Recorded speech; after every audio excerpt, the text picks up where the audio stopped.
What is going on in the world right now? Why is there so much chaos? Why is there so much war, fights, violence, separation between us? This is what a spiritual warfare is. This is a spiritual battle that is going on in the world. So when you look at all of this separation of energy, it is what the dark side wants. It is what the devil wants. The darkness, the evil in the world wants to separate us, wants to separate us from one another so that we're able to lose contact with God, so that we're able to lose connection from God. And then we're starting to act poorly. We're going to begin to fight one another, to cause chaos, to start to judge one another. And that's just going to take us as a humanity to chaos, to darkness. Why is it happening now? Because we are getting closer to the holy days where we celebrate Easter, where we celebrate the sacrifice that Jesus did to save the world, to give us goodness, to create good in the world. So why now? Because the devil, the darkness wants you to choose negatively during these days. It wants you to choose darkness during these days, to choose to be selfish, to choose to be judgmental. And that's why it's causing all of these things. I'm not going to get into it very deeply because I don't like to speak ill about people. I don't like to be part of that darkness that gets going on. But right now, there is a lot of darkness that it's working as a sticky energy, that it's trying to infect you for you to act negatively. It's trying to infect you for you to react in a way that's going to make you a person you're not. So when you're looking at the news, when you're watching the news, that it's full of that sticky, infectious energy. And that is how the darkness is playing with you right now. It is trying to distract you. It is trying to infect you so that you make choices to give energy to darkness, so that you choose to give your energy to a negative thought, so that you choose to give your energy to darkness that then starts to infect you. Notice how you feel after you watch the news.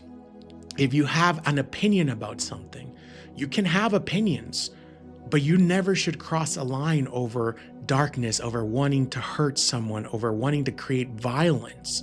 That is that darkness infecting you. You are not an evil person. God doesn't create evil people, but the darkness is going to infect you, and it's going to infect your weaknesses.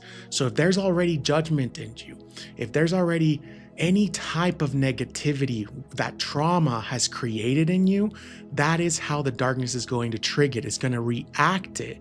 It's going to activate it more for you. So you're going to notice that you're going to be more angry, more judgmental at certain things.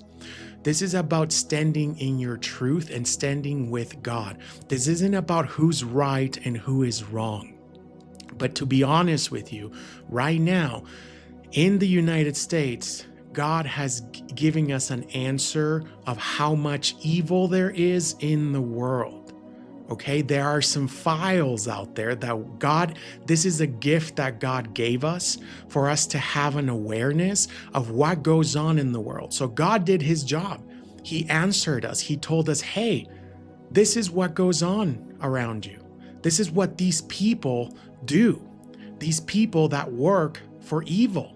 These people that want to create sacrifices and that want to create darkness to steal people's innocence and virtues for their own personal gain.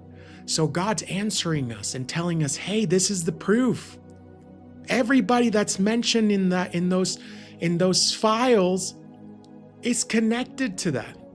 So we need to stop to defend people. We need to stop to start to make excuses for darkness and start to be aligned with what God is showing us. God is showing us the truth. Don't play with God's answer. Don't try to find a gray area in an answer that God is giving us clearly. This is for us to acknowledge what goes on around us, what goes on in our own country, how people with power love to toy with us. Don't let them toy with you anymore. Don't let them distract you. That is what's going on right now, is that same darkness is creating distractions so that you pay attention to other things, and it's using that sticky energy, that infectious negative energy, to attach to you and distract you to something else so that you forget this answer that God is giving us. Because darkness cannot overpower God. Darkness cannot send away what God's giving us. And that's why it's trying to distract you right now. It's trying to distract you so that you pay attention to something else that might grind your gears, or that might kind of get you a little bit heated, or that you might have a personal opinion about. But that doesn't mean you have the right to control the world or to control those around us. Respect everyone's opinions.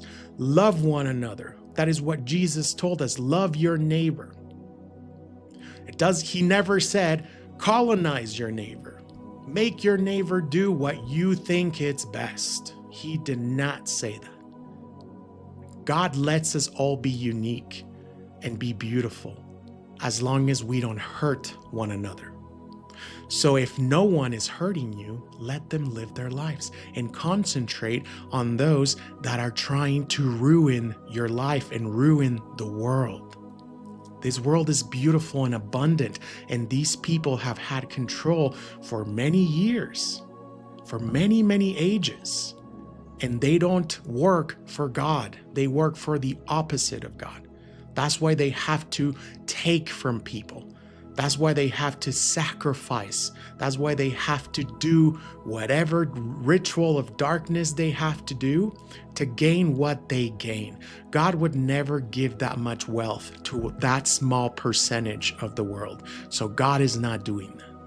That is something else. That is a darkness that is doing that. So please try to awaken your perspective to that. Try to be aware of what's happening around you, and choose to align your energy with God. Choose to align your energy with good. Don't let them infect you. Don't let them take you to a place where you're going to notice that it's going to change you. That you're going to give your energy to something that really doesn't matter. Something that just goes against your own opinion or your own beliefs. But this world is beautiful because it has so many beliefs that all lead us to God. Don't try to mess with people's way to God. Let them get to God in their own way. Don't let them get to God your own way. Because that doesn't work. That's why there's so many ways to God, so many religions, so many beliefs, so many cultures, because that is how beautiful and unique we are. Instead of doing that, try to love one another. Try to be kind to one another. Share your wealth. Share your kindness with the world. To God, we're all his children. God doesn't care about your nationality. He doesn't care about your ethnicity. He is your Father, the Father of us all. He doesn't pick us over anybody. We are all his children, no matter what. And one thing that he's letting us know right now is that there is a darkness. There is people that worship the devil. And some of us think like, ooh, devil worshipers are, they meet in the woods at night. No, they could be your neighbors. They could be your government. They could be all around us. So wake up to that and acknowledge how dark things are getting. Don't let them put you to sleep. Don't let them distract you from the truth. Don't let them distract you from God. God is an energy of love. He is not an energy of judgment and hate and control. I understand you have very personal opinions about things, but don't let those opinions become judgment. It's okay. We can all share our own opinions and our own ways of living, but we don't have to force anything on anybody. So stop letting people distract you right now, because that is what's going on. Things are going to get a little bit worse, because I guess that's what it takes for humanity to understand how the devil is working and how the devil's trying to control us through the people that you might worship, through the people that you might trust and give your energy to. I love you. I hope this message works. And just remember, God is with you. Your angels are with you. You're never alone, and you are a good being of light of God.